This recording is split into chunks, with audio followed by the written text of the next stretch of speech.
আজকের ভিডিওয়ে থাকবে চা বাগানের মাঝখানে সুন্দরী শিটংয়ে সুন্দর এক হোমস্টের গল্প, থাকবে পথে পড়া শিবখোলা নদীর গল্প, থাকবে আমাদের এই গুরুং হোমস্টের দুর্দান্ত খাবারের কথা, আর অবশ্যই থাকবে কিছু দুর্দান্ত ভালো লাগা ড্রোন শট। তাই আসুন শুরু করা যাক শিটং ভ্রমণের গল্প। নমস্কার বন্ধুরা, শুভ সকাল। আজ 26শে জুন 2025 বৃহস্পতিবার। ঘড়িতে এখন সময় ভোর 5:40, আর আমি এই মুহূর্তে রয়েছি হাওড়া স্টেশনে। আর আমার সামনে যে সুন্দর মতো ট্রেনটি রয়েছে সেটা হচ্ছে 22301 up Howrah Vande Bharat new Jalpaiguri express. ভোর 5:55 এটা হাওড়া স্টেশন থেকে ছেড়ে আনুমানিক 1:25 7.5 ঘন্টায় এইটা নিউ জলপাইগুড়ি পৌঁছায়। আজ এই ট্রেনটা চেপেই আমরা হাওড়া থেকে নিউ জলপাইগুড়ি যাব এবং সেখান থেকে আমরা যাব হচ্ছে শিটং। তো সুতরাং আর দেরি না করে চলুন ব্লগটা শুরু করা যাক। দেখতে থাকুন, সঙ্গে থাকুন, ঘুরতে যাওয়ার গল্প। ঠিক 5:55 আমাদের ট্রেন ছেড়ে দিয়েছে।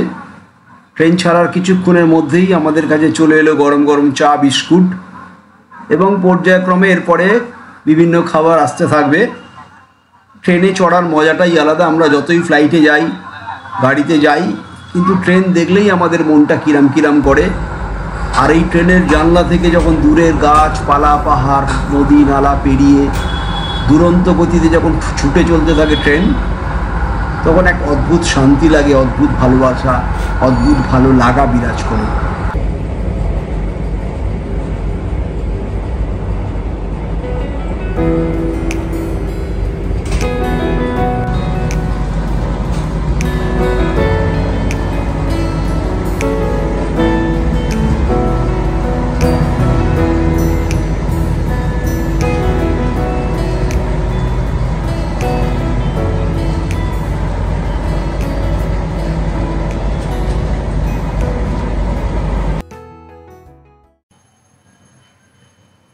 নির্দিষ্ট সময়ের কিছুক্ষণ আগেই 1:15 নাগাদ আমাদের ট্রেন নিউ জলপাইগুড়ি স্টেশনে ঢুকে পড়ে। আর হোমস্টে থেকে পাঠানো গাড়িতে উঠে পড়ে আমরা ধীরে ধীরে আঁকাবাঁকা পথে পাহাড়ি রাস্তায় এগিয়ে যেতে থাকি শিটং 3 দিকে।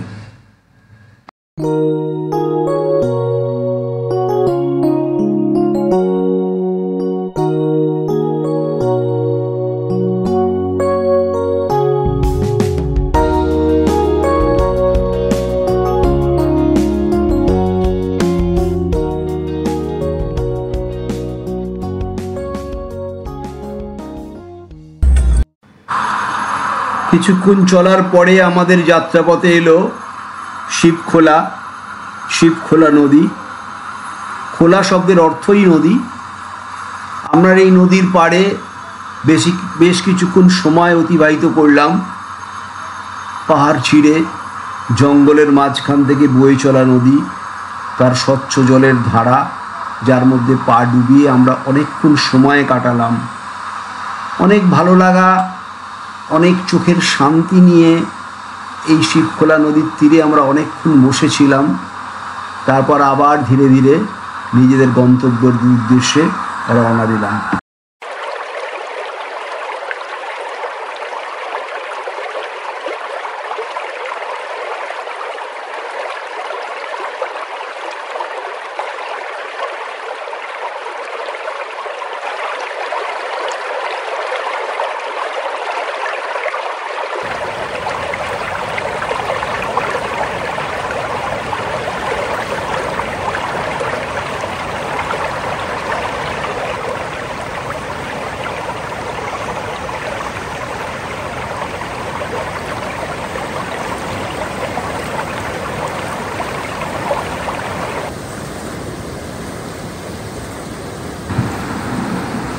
আঁকাবাঁকা পাহাড়ি পথে প্রায় 2.25 ঘন্টার জার্নি করে আমরা চলে এলাম শিটং 3-তে, আমাদের এই গুরুং হোমস্টে।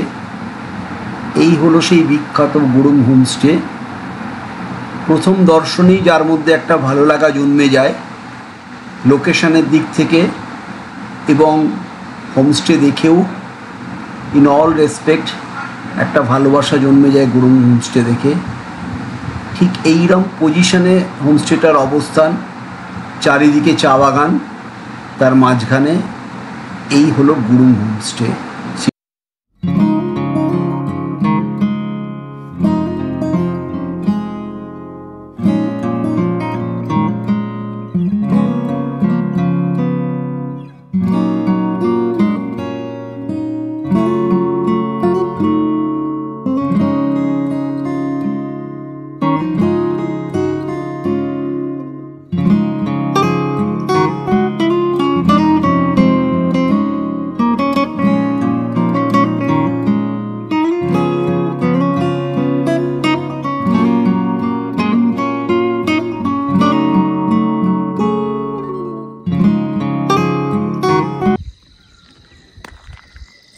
গাড়ি করে এলে আপনাকে এইখানটায় নামিয়ে দেবে,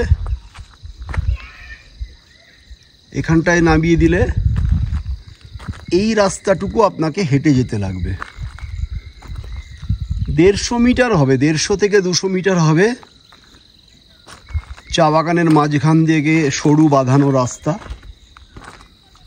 প্রায় সমতল। বয়স্ক লোক হলেও যাওয়ার পক্ষে যাওয়ার অসুবিধা হওয়ার কথা না। দুদিকে চা বাগানের মাঝখান থেকে আপনি যখন যাবেন আপনার হোমস্টেতে এক অদ্ভুত ফিলিংস আসবে, এবং এই কারণেই হোমস্টেটা এত সুন্দর লাগে। চারদিকে চা বাগান।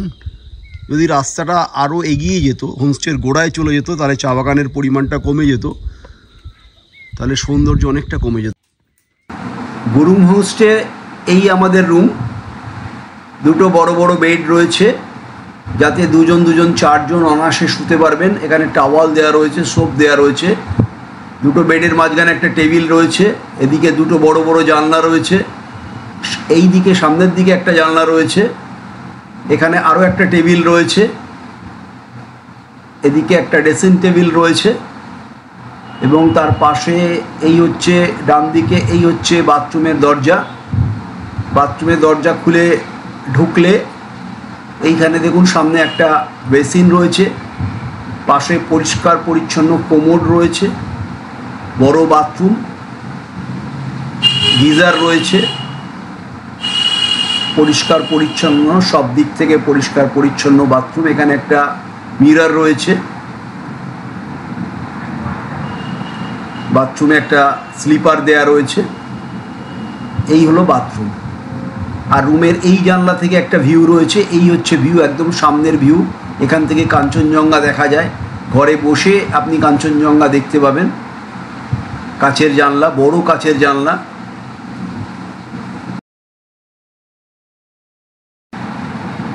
ওপরটা একদম উডেন ফিনিশ। সুন্দর সুন্দর ঘর, কোনো অসুবিধা নেই। লাঞ্চে আমাদের সার্ভ করা হয়েছিল গরম ভাত, একদম ধোয়া ওটা গরম ভাত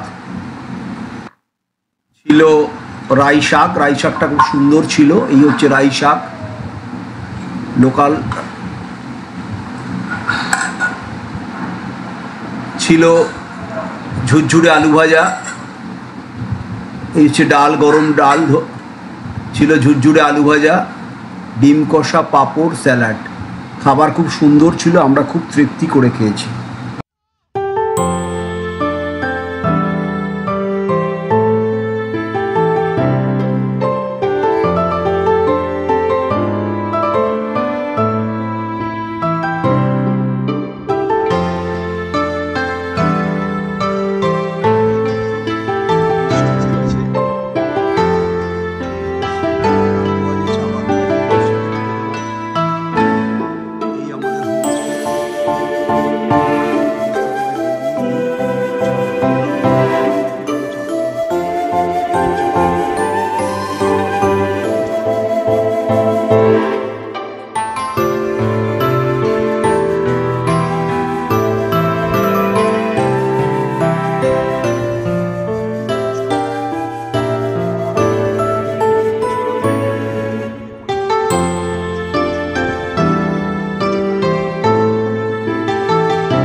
হোমস্টের পেছন থেকে ভিউটা এই রকম।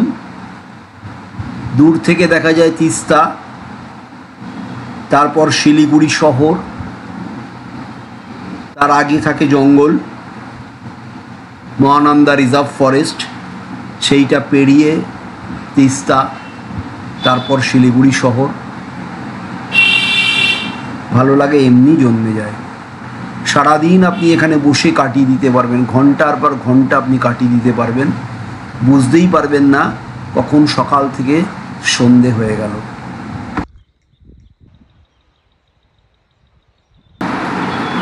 এই শিটংয়ে কাছাকাছির মধ্যে আপনি যেতে পারেন অহলদারা ভিউ পয়েন্ট, খুবই সুন্দর জায়গা।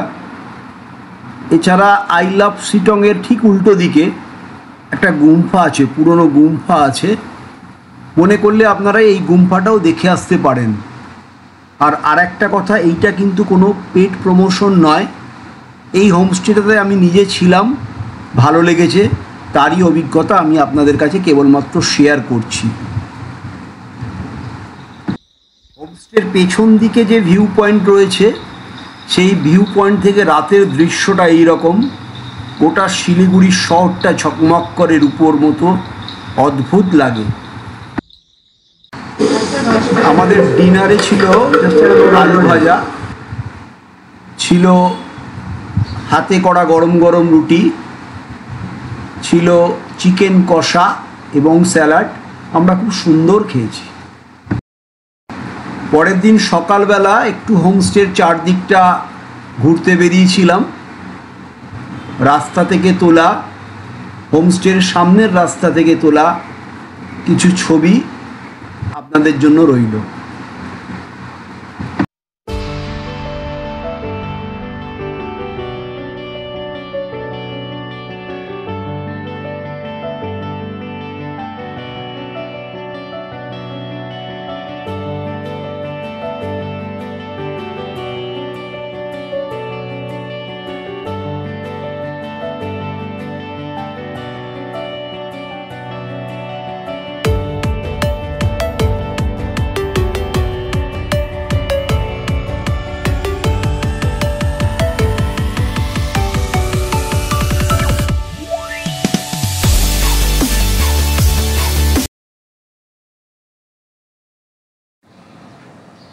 আজকের ভিডিওটা শেষ করব আমার ছোট্ট উড়ন্ত পাখির চোখে তোলা শিটংয়ের কিছু দুর্দান্ত ছবি দিয়ে। আর আপনাদের সঙ্গে শেয়ার করে নেব কিছু তথ্য, যেমন যে গুরুং হোমস্টেতে আমরা ছিলাম, সেই গুরুং হোমস্টেতে এখন 3টে রুম রয়েছে। প্রতিটা রুমে 4 জন করে থাকা যায়, এবং যেহেতু আমরা অফ সিজনে গেছিলাম সেই কারণে আমাদের 1300 করে জন প্রতি পড়েছিল সমস্ত খাওয়া দাওয়া নিয়ে। সিজনে এই রেটটা 1500-র আশপাশে গিয়ে দাঁড়ায়। গুরুং হোমস্টে সহ আমি অন্যান্য আরও কয়েকটি হোমস্টের ফোন নাম্বার দিয়ে দেব, যেগুলোও ভালো হোমস্টে, সেখানেও আপনারা মনে করলে অনায়াসে থাকতে পারেন। আর শিলিগুড়ি বা এনজিপি থেকে মোটামুটি শিটংয়ে আসতে সময় লাগে 2.5 থেকে 3 ঘন্টা মতো, গাড়ি ভাড়া 2.5 থেকে 3,500-এর মধ্যে। আর সারা বছরই আপনি আসতে পারেন। শিটংয়ে মোটামুটি শীতকালে একটু বেশি ভিড় হয় কমলালেবুর জন্য। আমার ইচ্ছা ছিল বর্ষাকালে শিটং দেখার, সেই কারণে এই সময় এসছিলাম। আমার খুবই ভালো লেগেছিল। আর পরিশেষে বলি যে ভিডিওটা যদি একটুও ভালো লেগে থাকে তাহলে চ্যানেলটি দয়া করে সাবস্ক্রাইব করবেন, শেয়ার করবেন, কমেন্টস করবেন, তাহলে উৎসাহ পাবো। সবাই ভালো থাকুন, দেখতে থাকুন ঘুরতে যাওয়ার গল্প। নমস্কার।